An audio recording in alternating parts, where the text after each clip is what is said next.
Chemistry के अंतर्गत application of mole concept पढ़ेंगे। एप्लीकेशन ऑफ मोल कॉन्सेप्ट को दूसरे नाम से भी हम लोग इंडिकेट कर सकते हैं, जैसे स्टोइचियोमेट्री कर सकते हैं या फिर calculation based on chemical analysis भी हम लोग इसको करते हैं।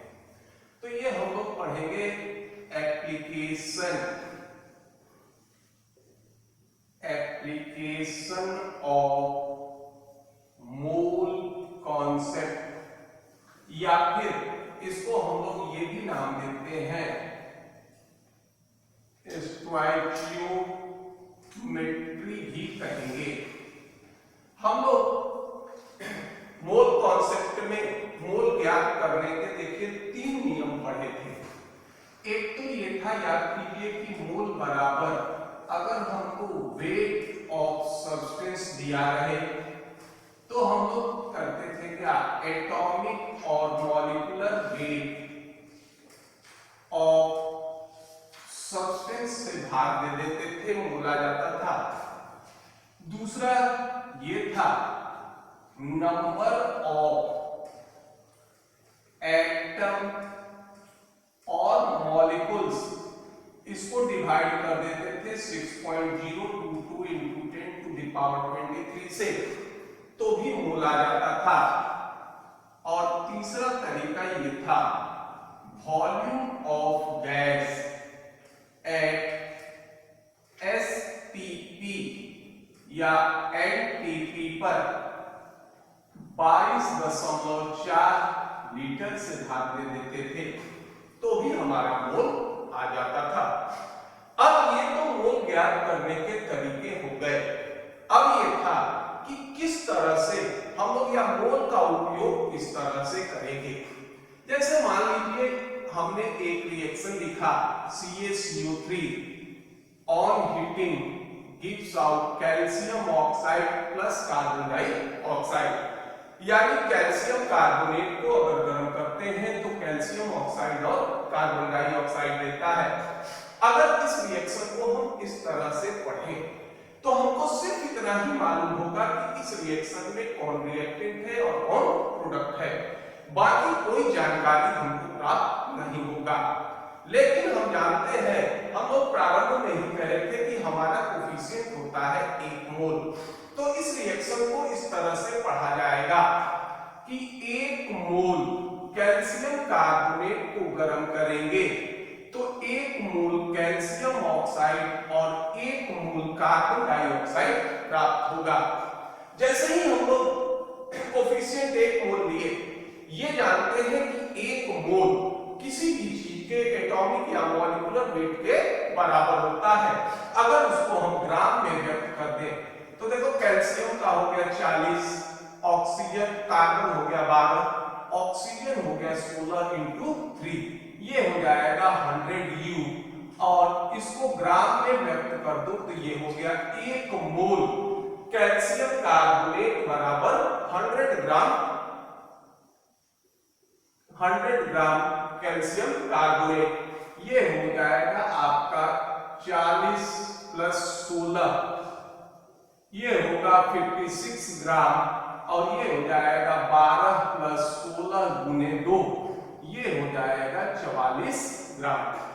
अब देखिए, जैसे ही एक्टिविटी कोफिशिएंट हम लोग 1 मोल लिए, अब हमको एक रिलेशन ये मिला कि 100 ग्राम कैल्शियम कार्बोनेट को गर्म करेंगे तो 56 ग्राम कैल्शियम ऑक्साइड और 44 ग्राम कार्बन डाइऑक्साइड प्राप्त होगा। तो यहाँ पर हम भार का भार के साथ रिलेशन ले सकते हैं। अब मान लीजिए कैल्शियम ऑक्साइड और कार्बन डाइऑक्साइड, कैल्शियम कार्बोनेट और कैल्शियम ऑक्साइड, इनका अवस्था ठोस होता है, लेकिन कार्बन डाइऑक्साइड हमारे गैसीय अवस्था में रहेंगे।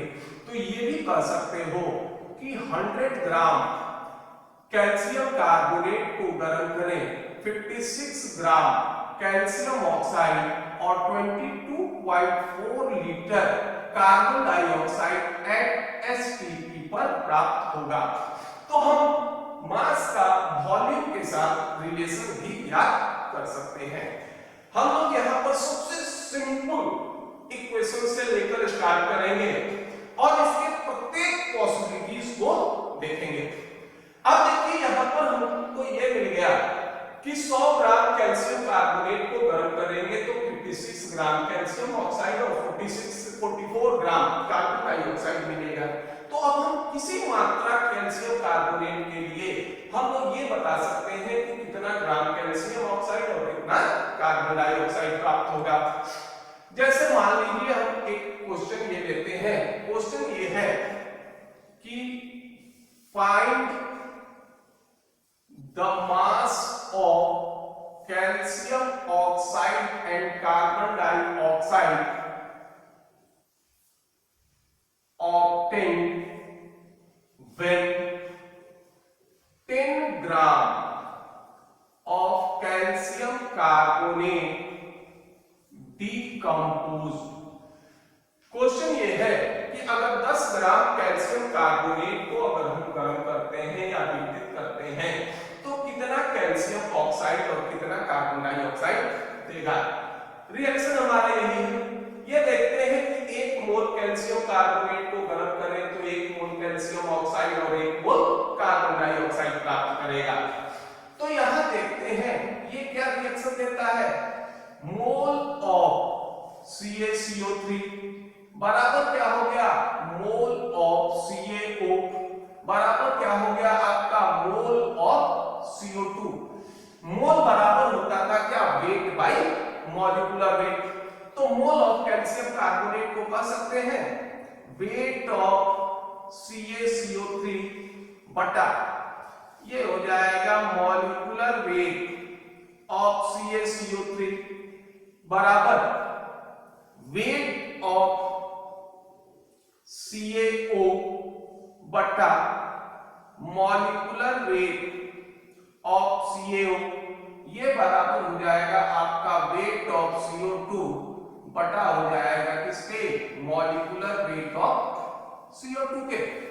अब देखिए इस दोनों से पहले रिलेशन निकालेंगे, वेट ऑफ कैल्शियम ऑक्साइड ले लेंगे और इस दोनों के साथ रिलेशन निकालेंगे तो ये हमारा वेट ऑफ कार्बन डाइऑक्साइड आ जाएगा।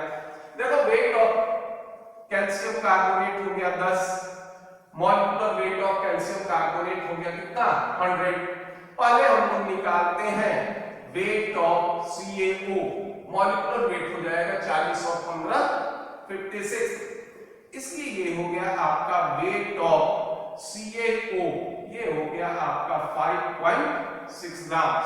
अब इस दोनों को मिला दो, वेट ऑफ कैल्शियम कार्बोनेट फिर हो गया 10 बटा 100, अब ये हो जाएगा आपका वेट ऑफ CO2 बटा मॉलिक्यूलर वेट ऑफ CO2, ये हो गया 10 बटा 100, ये हमको ज्ञात करना है वेट ऑफ CO2। देखिए molecular weight of carbon dioxide कितना हो गया, 44, कार्बन का होगा 12, ऑक्सीजन होगा 16 × 2, इसलिए ये आ जाएगा वेट ऑफ CO2, ये हो जाएगा 4.4 ग्राम। यानी 100 ग्राम कैल्शियम कार्बोनेट को गर्म करेंगे तो 56 ग्राम कैल्शियम ऑक्साइड और साथ साथ 44 ग्राम कार्बन डाइऑक्साइड प्राप्त होगा। इसी तरह हम लोग किसी वेट के साथ कैल्शियम ऑक्साइड या कार्बन डाइऑक्साइड का मात्रा ज्ञात कर सकते हैं। अब मान लीजिए ये भी तो हो सकता है कि आइदर कैल्शियम ऑक्साइड का मात्रा दे दे या फिर कार्बन डाइऑक्साइड का मात्रा दे दे, तो हम कैल्शियम कार्बोनेट का भी मात्रा ज्ञात कर सकते हैं। जैसे मान लीजिए एक क्वेश्चन ये है कि व्हाट इज द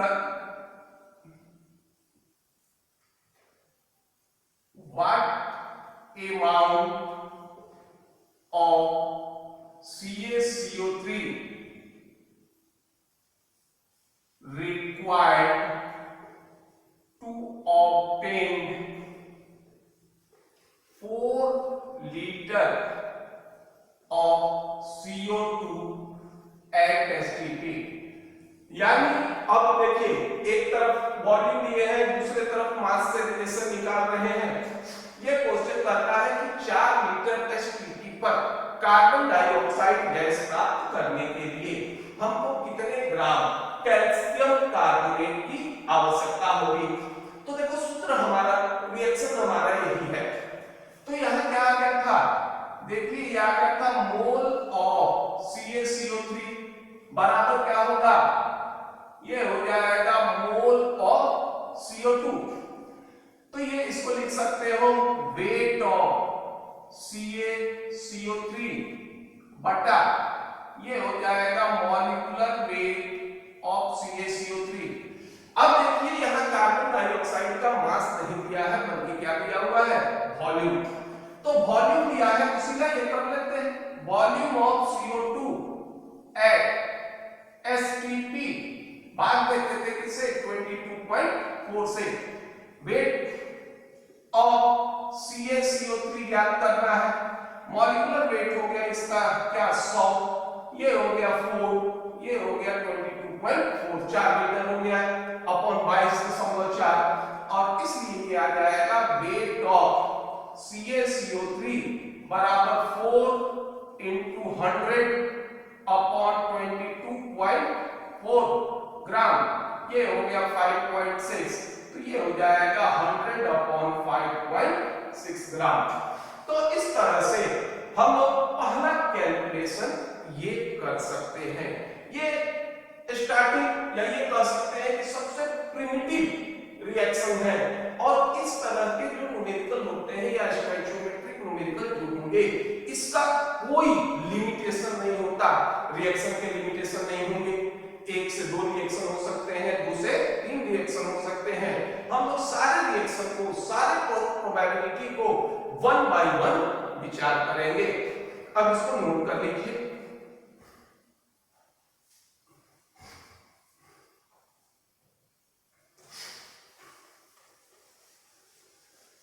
अब हम लोग दूसरे तरह से एक और इसका एग्जाम्पल लेते हैं। दूसरा एक एग्जाम्पल लेते हैं, ये जानते हैं कि पोटासियम क्लोरेट को अगर डिकम्पोज करें या गर्म करें तो ये देता है क्या हमारा, ये हमारा देगा पोटासियम क्लोराइड और ऑक्सीजन गैस देगा। यहां देखिए पहले वाले रिएक्शन में रिएक्टेंट 1-1 मोल, यहां कोई दूसरा कोफिशिएंट नहीं था, 1 मोल कैल्शियम कार्बोनेट था, 1 मोल कैल्शियम ऑक्साइड था और 1 मोल कार्बन डाइऑक्साइड था। यहां देखिए रिएक्टेंट की संख्या एक ही है लेकिन मोल्स जो हो गए ये बदल गए। अब देखो ये हो गया क्या, 2 मोल हो जाएगा पोटासियम क्लोरेट, 2 मोल हो जाएगा कैल्शियम क्लोराइड और साथ में 3 मोल हो गया क्या, ऑक्सीजन। तो अगर इसका मॉलिक्यूलर वेट निकाले तो पोटासियम होता है 39, क्लोरीन होता है 35.5 और ये ऑक्सीजन होगा 16 into 3U, ठीक, और ये बराबर होता है 122.5 U के।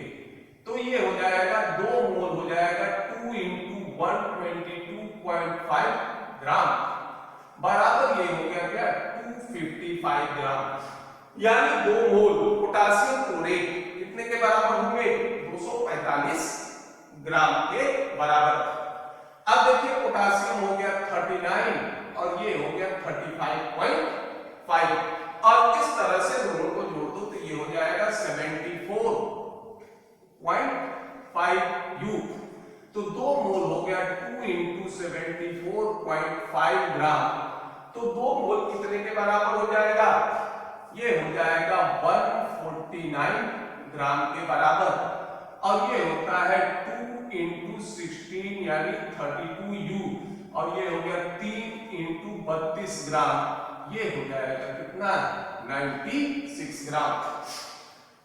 अब ये कह सकते हैं कि 245 ग्राम पोटासियम क्लोरेट इसको अगर गर्म करोगे तो 149 ग्राम कैल्शियम पोटासियम क्लोराइड और 96 ग्राम ऑक्सीजन प्राप्त होंगे। ऐसा नहीं है कि हम इसमें सिर्फ मास से ही रिलेशन ले सकते हैं या मास का वॉल्यूम से ही रिलेशन ले सकते हैं। अब देखिए कितना रिलेशन ले सकते हैं, ये हो गया 245 ग्राम पोटासियम क्लोराइड को गर्म करोगे, 149 ग्राम पोटासियम क्लोराइड और देखिए ऑक्सीजन हमारा क्या होता है, ये रूम टेम्परेचर पर गैस होता है, तो ये कहेंगे 3 into 2.4 litre gas at STP पर क्या होंगे 3 एसटीपी पर प्राप्त होंगे। ये हो जाएगा कितना 66, ये हो जाएगा आपका 67.2 लीटर ये हो जाएगी। तो अब देखो यहां मास का वॉल्यूम से रिलेशन ले सकते हैं। और अब मान लीजिए ये भी तो कह सकते हैं 245 ग्राम, ये हो गया 149 ग्राम। ये जानते हैं कि एक मोल में अणुओं की संख्या कितनी होगी 6.022 into 10 to the power 23। तो ये भी तो कह सकते हो 3 into 6.022 into 10 to the power 23 oxygen molecules प्राप्त होंगे। अगर मान लो ऑक्सीजन हमारा डाई एटॉमिक मॉलिक्यूल है, इतना हो गया 149 ग्राम। तो एक ऑक्सीजन मॉलिक्यूल में 2 एटम, तो इसे 2 से गुणा कर दो 2 into 3 into 6.022 into 10 to the power 23 oxygen atom भी होंगे। अब यहां 96 ग्राम यानी मास ये प्रोपोर्शनेट हो जाएगा किसके 67.2 के, या फिर ये हो जाएगा 3 into 6.022 into 10 to the power 23, क्योंकि इतने मॉलिक्यूल का मास होगा कितना 96 ग्राम। तो इसके जगह इसका सब्स्टिट्यूशन कर सकते हैं, या फिर ये होगा 6 into 6.022 into 10 to the power 23 oxygen atom का मास हो जाएगा कितना 96 ग्राम। तो इसके जगह हम क्या कर सकते हैं, इसका भी सब्स्टिट्यूशन कर सकते हैं। तो हम किसी भी तरह का रिलेशन इससे ज्ञात कर सकते हैं। एक क्वेश्चन इस पे बनाते हैं। क्वेश्चन ये है how many gram of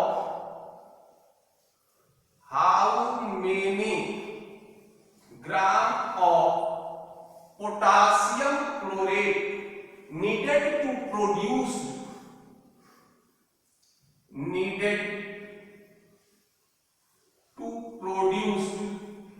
10 to the power 6 atom oxygen.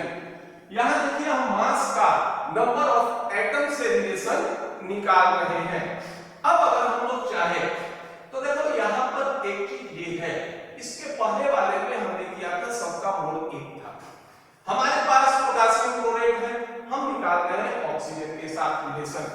तो यहां देखिए ये हो गया 2 मोल KClO3, ये इक्विवेलेंट किसके हो गया 3 मोल ऑक्सीजन एटम के इंडिकेट होगी। ठीक है, 3 मोल ऑक्सीजन एटम O2 नहीं करते हैं, ये जो होगा चलो O2 ऑक्सीजन मॉलिक्यूल कर देते हैं। अब दोनों कोफिशिएंट अलग अलग है। अब कोफिशिएंट को बराबर करने का सबसे आसान तरीका है कि नंबर ऑफ मोल से भाग दे देते हैं। ये इक्वल टू में हो जाएगा 1/2 इनटू मोल ऑफ KClO3।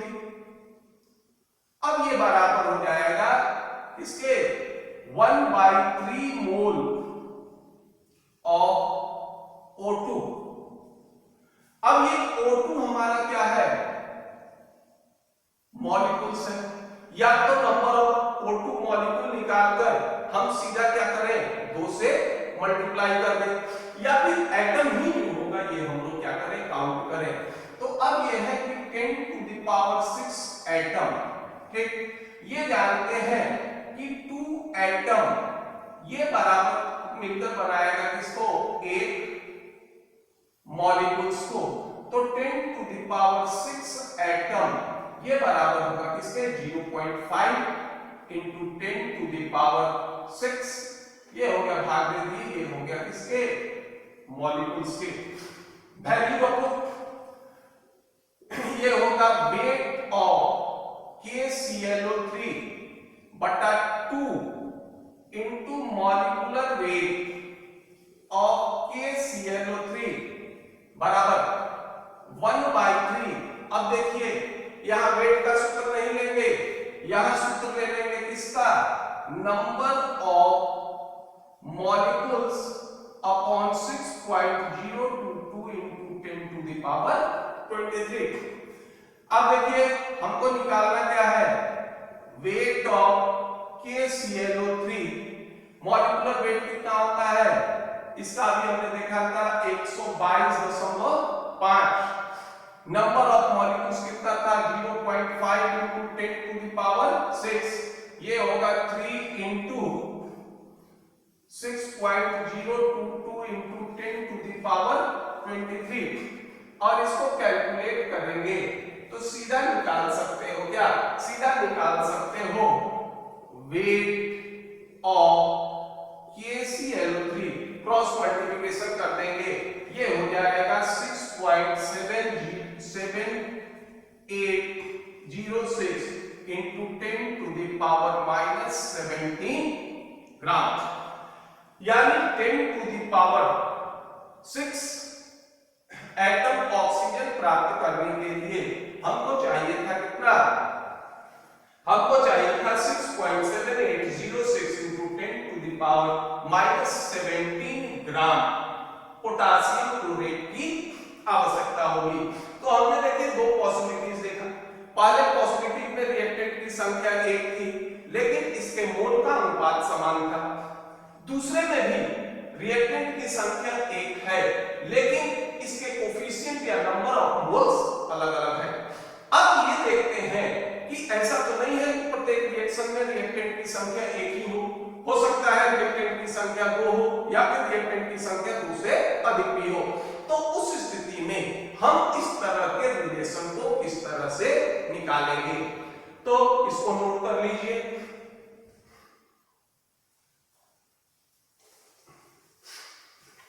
अब हम लोग तीसरा पॉसिबिलिटीज लेते हैं और इस तीसरे पॉसिबिलिटीज में नंबर ऑफ रिएक्टेंट की संख्या 1 से अधिक होगी। जैसे मान लो ये रिएक्शन है 2Mg+O2 gives out 2MgO। इस बार देखिए रिएक्टेंट की संख्या 2 हो गई, ये हम कहेंगे क्या 2 मोल Mg 1 मोल ऑक्सीजन से प्रतिक्रिया करेगा और 2 मोल क्या करेगा MgO का निर्माण करेगा। Mg का एटॉमिक वेट होता है कितना 24U, ऑक्सीजन का कितना होगा 16 गुने 2 ये हो गया 32U, Mg का हो गया कितना 40, 24 प्लस 16 ये हो गया 40U।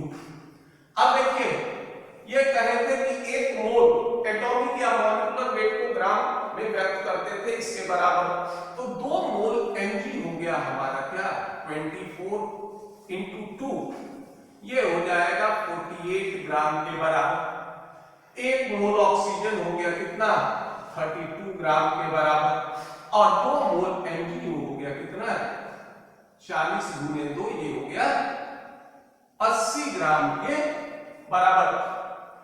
अब चूंकि 1 मोल का 24 ग्राम तो 2 से गुना कर दिए, या ये लिख भी देते हैं 24 गुने 2 ये हो गया और ये आया था क्या 40 गुने 2 और ये चूंकि 1 मोल है तो जो इसका मॉलिक्यूलर वेट है इतने ही के बराबर होगा। अब देखिए रिएक्टेंट की संख्या अगर 1 थी तो हमारे पास सिर्फ एक पॉसिबिलिटी था, अब रिएक्टेंट की संख्या 2 है तो हमारे पास 2 पॉसिबिलिटी है। एक तो ये कहेगा कि 48 ग्राम Mg 80 ग्राम MgO देगा और दूसरा ये कहेगा कि 32 ग्राम ऑक्सीजन ये प्रतिक्रिया करेगा तो 80 ग्राम MgO देगा। अब ऐसा भी रिएक्शन के लिए आवश्यक नहीं है कि नहीं आपको रिएक्शन कराना है तो आप 48 ग्राम Mg लेंगे और 32 ग्राम ऑक्सीजन लेंगे, हम लोग कोई मात्रा ले सकते हैं। अगर मान लीजिए हमको कहे कि नहीं आपको 1 ग्राम Mg दिया जाता है और 1 ग्राम ऑक्सीजन दिया जाता है और ये कहा जाए कि बताइए कितना ग्राम MgO प्राप्त होगा, तो अगर मान लो हम Mg को रेफरेंस माने MgO की मात्रा अलग हो जाएगी, अगर ऑक्सीजन को रेफरेंस माने MgO की मात्रा अलग हो जाएगी।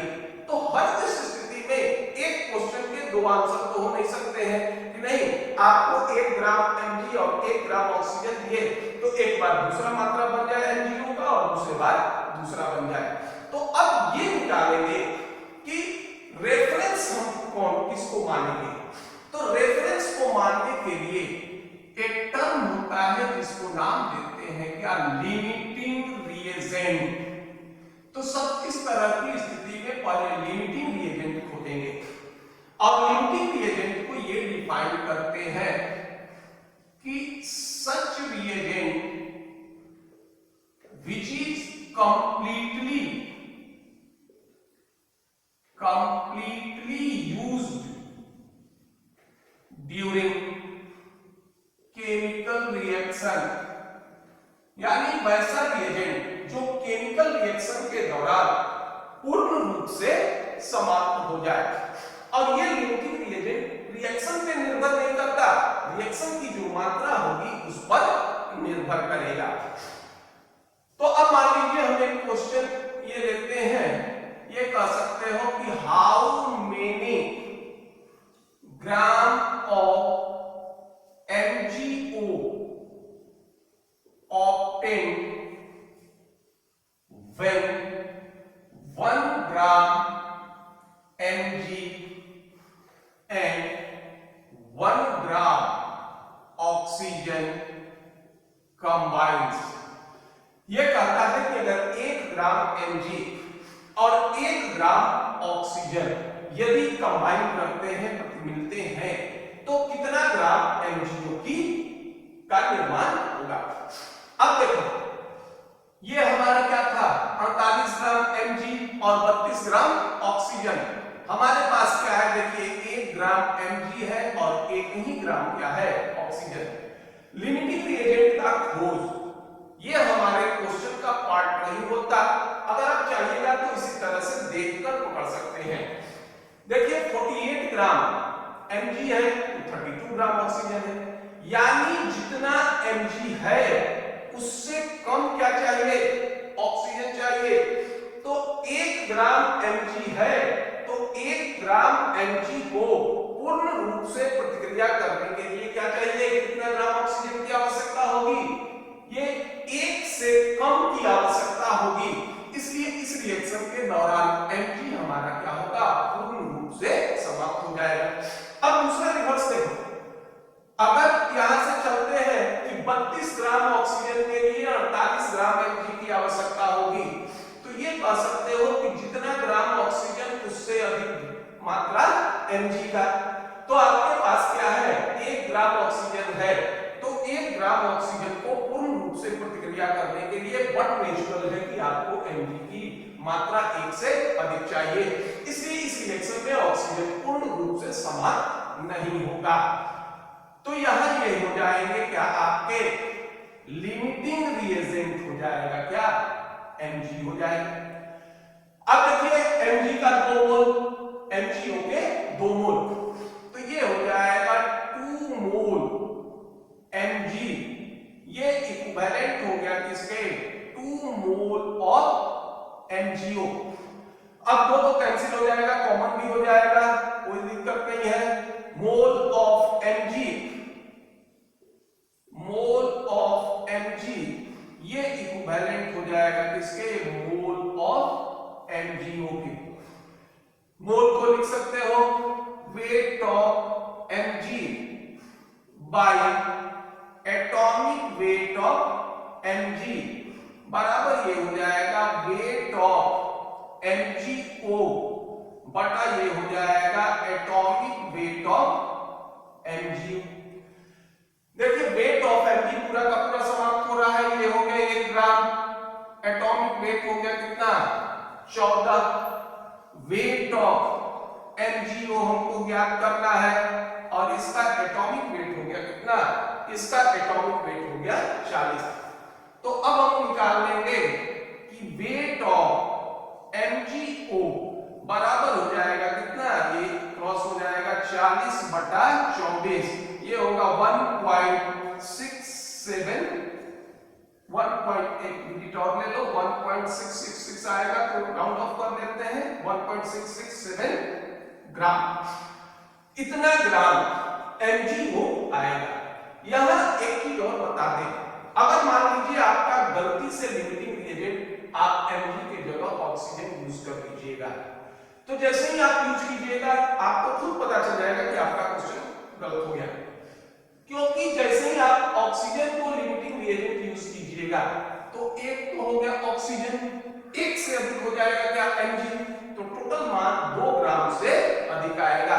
और ये हम जानते हैं कि कोई भी chemical reaction law of conservation of mass का पालन करता है, तो नेचुरल है कि अगर हम 2 ग्राम रिएक्टेंट लेंगे तो प्रोडक्ट तो 2 से अधिक मिलेगा, जब मिलेगा 2 से कम मिलेगा, तो इतना ग्राम Mg हो गया। अब मान लीजिए ये पूछ ले कौन सा लिमिटिंग रिएजेंट था हमारा Mg, तो ये पूछ ले कि अमाउंट ऑफ ऑक्सीजन रिएक्ट, कितना ऑक्सीजन जो होगा रिएक्ट करेगा।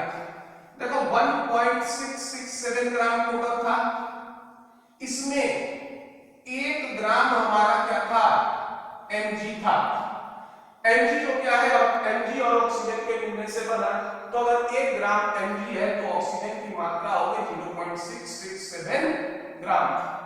यदि अगर मान लीजिए पूछ ले कि अमाउंट ऑफ ऑक्सीजन लेफ्ट, ये हो जाएगा 1.00 में से घटा दे 0.667 ग्राम, ये आपका आ जाएगा कितना, इसको घटा दो तो ये हो जाएगा तुम्हारा 0.33 ग्राम ऑक्सीजन रिमेन बच जाएंगे। अब ये लिमिटिंग रिएजेंट में 2 और क्वेश्चन देखते हैं। पहले में ये देखे थे कि number of moles of reactant, ये रिएक्टेंट की संख्या 2 थी, तो हम लोग किस तरह से इसका मान, प्रोडक्ट का मान निकालते हैं। अब एक पॉसिबिलिटी ये है, क्वेश्चन ये कहता है कि एक रिएक्शन दिया है FeS फेरस सल्फाइड ऑक्सीजन तथा जल से प्रतिक्रिया कर फेरिक हाइड्रोक्साइड तथा सल्फर देता है, और ये कह रहा है कि इसमें ये बताइए कि कितना मोल फेरिक हाइड्रोक्साइड बनेगा यदि 2 मोल फेरिक सल्फाइड, 4 मोल जल और 6 मोल ऑक्सीजन प्रतिक्रिया करेंगे, और ये रिएक्शन दिया हुआ है।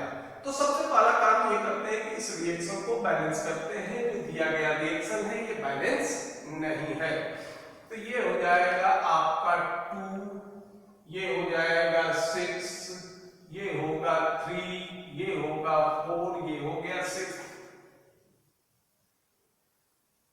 ये हो जाएगा 2, ये हो जाएगा 2 Fe2S3, ये हो गया रिएक्शन आपका बैलेंस। अब ये रिएक्शन बताता है कि देखिए 2 मोल Fe2S3, 6 मोल जल और 3 मोल ऑक्सीजन प्रतिक्रिया करेगा, तो 4 मोल FeOH3 या फेरिक हाइड्रोक्साइड का निर्माण होगा। ये अकॉर्डिंग टू रिएक्शन है। अब यहां जो दिया गया है, ये दिया गया है हमको क्या, 2 मोल Fe2O3, 4 मोल H2O और साथ में दिया हुआ है आपका 6 मोल O2। तो चूंकि रिएक्टेंट की संख्या 3 है तो सबसे पहले लिमिटिंग रिएजेंट खोजेंगे, क्योंकि अलग अलग रिएक्टेंट के साथ फेरिक हाइड्रोक्साइड की मात्रा अलग अलग होगी। ये हमारा रेफरेंस ये था, मानक ये था कि 2 मोल फेरिक सल्फाइड, 6 मोल जल और 3 मोल H2O। अब देखिए पहला कंडीशन हम लेते हैं Fe2S3 का, तो चलिए 2 मोल दिया हुआ है, तो 2 मोल Fe2S3 को प्रतिक्रिया करने के लिए हमारे पास कितना चाहिए, 6 मोल जल की आवश्यकता है हमारे पास कितना मोल, 4 मोल, यानी Fe2S3 हमारा लिमिटिंग रिएजेंट नहीं होगा, क्योंकि इसको पूर्ण रूप से प्रतिक्रिया करने के लिए जितनी जल की आवश्यकता थी वो हमारे पास नहीं है। अब दूसरा लेकर चलते हैं H2O को।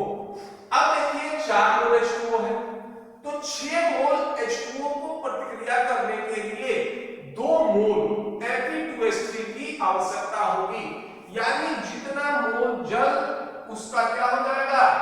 उसका जो होगा 1/3 मोल क्या होना है FeS2, तो ये हो जाएगा 4/3 मोल होना चाहिए क्या हमारा Fe2S3 है हमारे पास क्या वो है 2 मोल, तो 4 मोल जल हमारा आसानी से समाप्त हो जाएगा।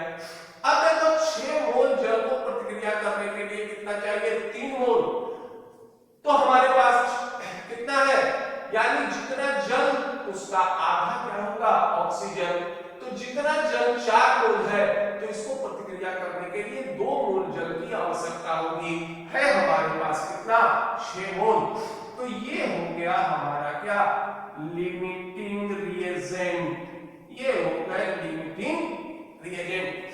अब देखिए ये बनाएगा क्या 4 मोल FeOH देगा, तो अब ये हो गया आपका क्या 6 मोल H2O, ये इक्विवेलेंट हो गया किसके 4 मोल FeOH के। अब इसको बराबर करना है तो ये हो गया 1/6 इंटू मोल ऑफ H2O, ये इक्विवेलेंट हो जाएगा 1/4 mole of FeOH, mole of H2O दिया हुआ है कितना 4, 4/6 इक्वल टू ये हो गया मोल ऑफ FeOH/4, इसलिए ये हो जाएगा आपका मोल ऑफ FeOH/3 बराबर ये हो जाएगा आपका 4 × 4/6, ये हो जाएगा 2 बार में ये हो गया 3, ये हो गया 8/3 यानी 2.67 यानी 2.67 मोल FeOH/3 बनेगा। इस तरह से अगर मान लीजिए कितने भी रिएक्टेंट की संख्या हो, इसके नंबर ऑफ मोल्स कुछ हो, स्टोइकियोमेट्रिक कोएफिशिएंट कुछ हो, हम आसानी से लिमिटिंग रिएजेंट निकालकर इसका कैलकुलेशन कर सकते हैं।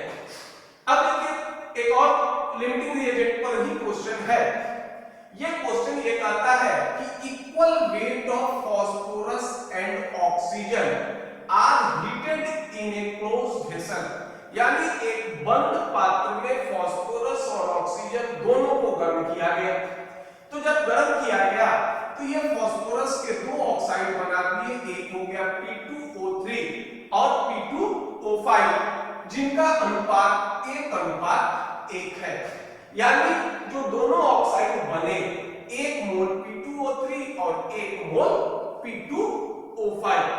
कहता है कि if the limiting component is exhausted, यानी जो लिमिटिंग रिएजेंट है वो पूर्ण रूप से समाप्त हो जाता है, तो जो find the fraction of component, जो कंपोनेंट बचता है या जो कंपोनेंट शेष बचेगा उसका फ्रैक्शन क्या होगा। अब ये कहता है कि देखिए इसको इस तरह से बनाएंगे, अब ये कहता है कि ये बना क्या 1 mole of P2O3 and P2O5, 1 mole P2O3 और 1 मोल P2O5 बना। अब देखिए ये निकाल सकते हैं ratio of phosphorus and oxygen, phosphorus हो गया 4, ऑक्सीजन हो गया 5 और 3 8, ये हो गया 1:2, यानी फास्फोरस और ऑक्सीजन का अनुपात कितना हो गया 1:2।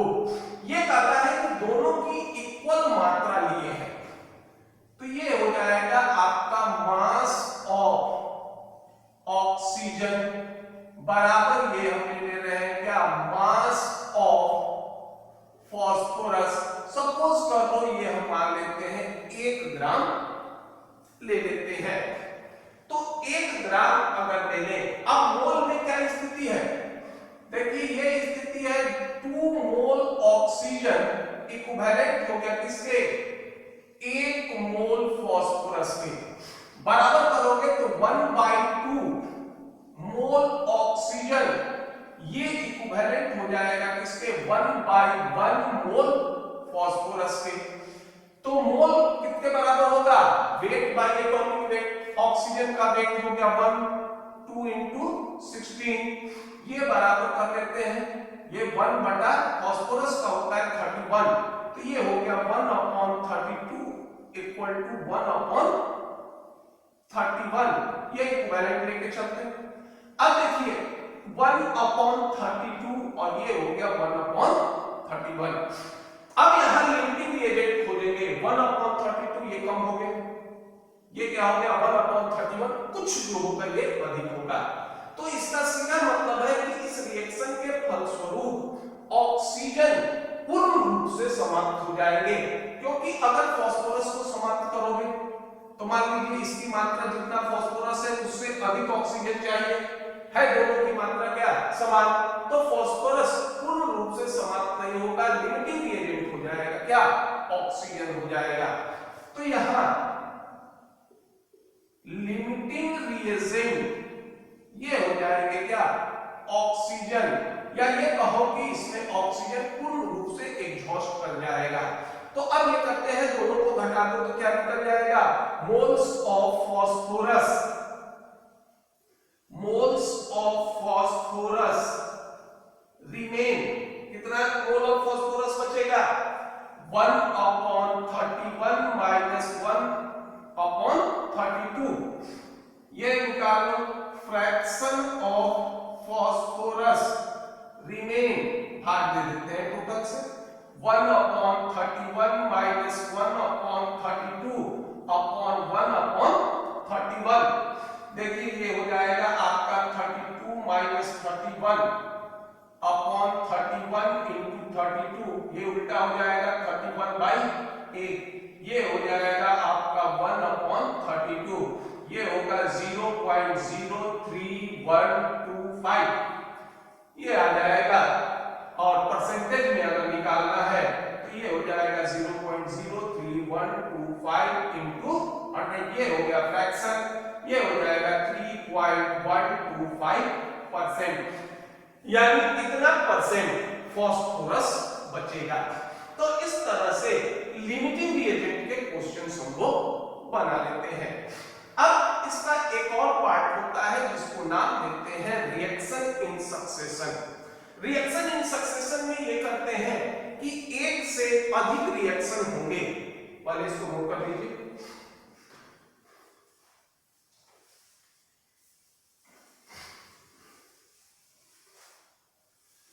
रिएक्शन इन सक्सेशन में ये जो रिलेशन मास से मास का वॉल्यूम से या फिर किसी भी तरह का रिलेशन ज्ञात करते हैं, तो ये हमारा हमेशा एक से अधिक रिएक्शन होगा, जिसको नाम देंगे, देखो रिएक्शन ऑफ सक्सेशन। तो दो या दो से हमेशा जो होंगे ये दो से अधिक रिएक्शन होंगे। तो एक तो तरीका ये होता है इसका कि स्टेप वाइज प्रत्येक रिएक्शन का मान निकालिए और तब जाकर फाइनल वैल्यू आप ज्ञात करिए, या फिर दूसरा ये होता है कि जितने भी रिएक्शन दिए हैं सबको आप मास के अनुसार जोड़ लीजिए या सारे रिएक्शन को कलेक्टिवली बैलेंस कर लीजिए। ये जो रिएक्शन कलेक्टिवली बैलेंस होता है ये कोई प्रोसेस नहीं होते, क्योंकि इनमें अधिकांश क्वेश्चन थ्योरेटिकल बेसिस पर आधारित होते हैं। तो ये सिर्फ रिएक्टेंट मॉलिक्यूल के स्टोइकियोमेट्रिक कोफिशिएंट को इंडिकेट करेंगे, कोई प्रोसेस को इंडिकेट नहीं करेंगे। तो सबसे पहले हम लोग इसमें ये सीखेंगे कि किस तरह से दो या दो से अधिक रिएक्शन को जोड़कर हम लोग इसके कोफिशिएंट को या स्टोइकियोमेट्रिक कोफिशिएंट को ज्ञात करते हैं। और जब स्टोइकियोमेट्रिक कोफिशिएंट ज्ञात होगा तो हम पहले के भांति इसका सॉल्यूशन कर लेंगे। जैसे मान लीजिए एक क्वेश्चन हम लोग लेते हैं, how many gram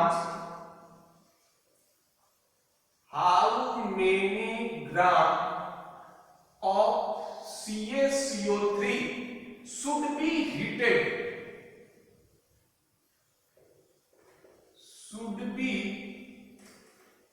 heated to get enough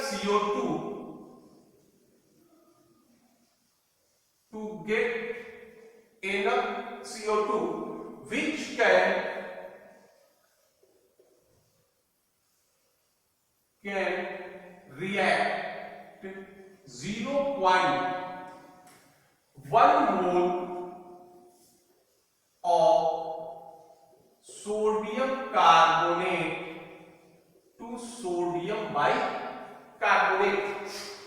देखो ये कहता है कि कैल्शियम कार्बोनेट को गर्म करेंगे तो नेचुरल है कार्बन डाइऑक्साइड निकलेगा, और उस कार्बन डाइऑक्साइड को हम प्रतिक्रिया कराकर सोडियम कार्बोनेट को सोडियम बाइकार्बोनेट में परिवर्तित कर देते हैं। हमको मान दिया हुआ है किसका, सोडियम कार्बोनेट का, और पूछ रहा है अमाउंट किसका, कैल्शियम कार्बोनेट का। तो पहले रिएक्शन में कैल्शियम कार्बोनेट और दूसरे रिएक्शन में सोडियम कार्बोनेट। तो इसको हम जोड़ते किस तरह से है, देखिए सबसे पहला तो ये है कि कैल्शियम कार्बोनेट को हीट करोगे तो ये देगा कैल्शियम ऑक्साइड और कार्बन डाइऑक्साइड। अब ये जो कार्बन डाइऑक्साइड हुआ इसको प्रतिक्रिया करा देते हैं किससे, ये बना, इसको प्रतिक्रिया करा लिए किससे, सोडियम कार्बोनेट से, और ये बना देता है NaHCO3। अब इस दोनों रिएक्शन दोनों का सेपरेटली या ये कहो कि इंडिविजुअल बैलेंस है, इनको अगर कलेक्टिव बैलेंस करना चाहो तो जो रिएक्टेंट दोनों में कॉमन है इसके मास को बराबर करो। इसमें भी CO2 है, इसमें भी CO2 है, इसमें भी 1 मोल, इसमें भी 1 मोल। तो अब ये था कि ये प्रोडक्ट है और ये रिएक्टेंट है, ये हमारा इंटरमीडिएट हो गया, ये कैंसिल हो गया। अब जोड़ लेते हैं, ये इसका कंबाइंड रिएक्शन हो गया CaCO3 प्लस Na2CO3 प्लस ये हो गया H2O gives out CaO plus 2NaHCO3। अब इनका ये हमको कोफिशिएंट प्राप्त हो गया। अब देखिए CaCO2 की मात्रा निकालनी है और Na2CO3 दिया है, तो ये हो जाएगा सीधा है 1 मोल CaCO3, ये इक्विवेलेंट किसके हो गया, 1 मोल Na2CO3 के, ठीक है। अब देखिए ये दिया है 1 CO2 का मोल कितना हो गया 1, तो जितना मोल Na2CO3 उतना मोल क्या हो जाएगा, कैल्शियम कार्बोनेट। अब ये होगा वेट ऑफ CaCO3 बटा मॉलिक्यूलर वेट ऑफ CaCO3। देखिए वेट ऑफ CaCO3 दिया है, मॉलिक्यूलर वेट होता था इसका कितना 100 इंटू 0.1, तो ये हो गया वेट ऑफ CaCO3, ये हो जाएगा कितना 10 ग्राम। यानी 10 ग्राम कैल्शियम कार्बोनेट को अगर हम गर्म करेंगे तो इससे इतना कार्बन डाइऑक्साइड गैस प्राप्त होगा जो 0.1 मोल सोडियम कार्बोनेट को पूर्ण रूप से सोडियम बाइकार्बोनेट में परिवर्तित कर देगा। और इस तरह से हम लोग रिएक्शन को जोड़ते हैं। एक और क्वेश्चन इसका देख लेते हैं, what weight of potassium chlorate, what weight of potassium chlorate would be required to give, would be required to give enough oxygen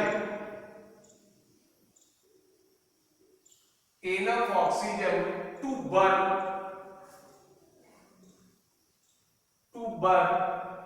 50 gram methane to give CO2 and H2O। इस बार देखिए पोटासियम क्लोरेट को गर्म कर रहे हैं, potassium chlorate को अगर गर्म करोगे नेचुरल है ऑक्सीजन गैस मिलेगा, ऑक्सीजन गैस को हम क्या किए, इसको प्रतिक्रिया करा दिए मीथेन से और कार्बन डाइऑक्साइड और जल प्राप्त किए। मात्रा दिया हुआ है किसका, मीथेन का, पूछ रहा है क्या, पोटासियम क्लोरेट का। तो अब पहले रिएक्शन लिखते हैं, ये हो गया 2KClO3 gives out 2KCl plus 3O2। अब देखिए ये ऑक्सीजन को प्रतिक्रिया करा दिया किससे, methane plus 2O2 gives out,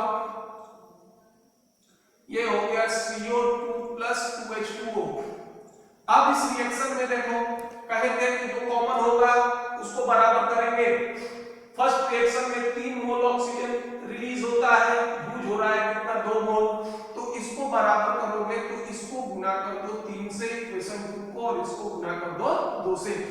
अब तो फिर से बराबर हो जाएगा, ये हो गया 4KClO3 plus 3CH4 gives out 4KCl plus 3CO2 plus 6H2O plus 6H2O।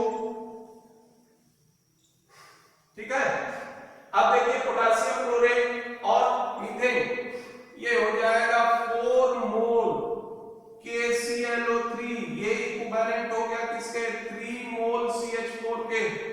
अब नंबर ऑफ मोल से भाग दे दो, 1/4 मोल KClO3, ये बराबर इक्विवेलेंट हो जाएगा किसके 1/3 मोल CH4 के। अब देखिए ये हो जाएगा weight of KClO3 upon 4 into molecular weight of KClO3 equal बराबर हो जाएगा वेट ऑफ CH4 बटा 3 into molecular weight of CH4। मान रखो वेट ऑफ KClO3 ही हमको निकालना है, वेट ऑफ KClO3, और अभी देखे हैं पोटेशियम क्लोराइड का मॉलिक्यूलर वेट होता है 122.5, वेट ऑफ CH4 हो गया कितना दिया है 50, और ये हो जाएगा मीथेन का मॉलिक्यूलर वेट 12 प्लस 4, ये हो जाएगा कितना 16, ये होगा वेट ऑफ KClO3 बराबर 4 इंटू 122.5 इंटू 50 बटा 3 इंटू 16, ये हो जाएगा आपका 510.41। सॉल्व कीजिए, वेट ऑफ KClO3 ये होगा 510.41 ग्राम, यानी इतना ग्राम 510.41 ग्राम पोटेशियम क्लोराइड की आवश्यकता होगी यदि इससे जितना ऑक्सीजन प्राप्त होगा वो ऑक्सीजन 50 ग्राम मीथेन से क्या करेगा, कार्बन डाइऑक्साइड और जल देगा। अब इसके बाद इसी तरह के और भी पॉसिबिलिटीज हम लोग अगले वीडियोस में देखेंगे। अभी इसके और भी प्रोसेस है, जैसे मान लीजिए परसेंटेज प्यूरिटी हो गया, यह भी हो सकता है कि एक रिएक्शन का मान नहीं दे बल्कि मिक्सचर का मान दे। इस तरह से अभी और भी शेष पॉसिबिलिटी अगले वीडियो में स्टोइचियोमेट्री का देखेंगे। हम लोग जितनी पॉसिबिलिटी संभव है प्रत्येक पॉसिबिलिटी पर आपको इंडिकेट करेंगे। अब इसी के अनुसार या इसी को देखकर आप इसको ट्राई कीजिएगा, ये किसी भी तरह के कैलकुलेशन के लिए काफी इंपॉर्टेंट है।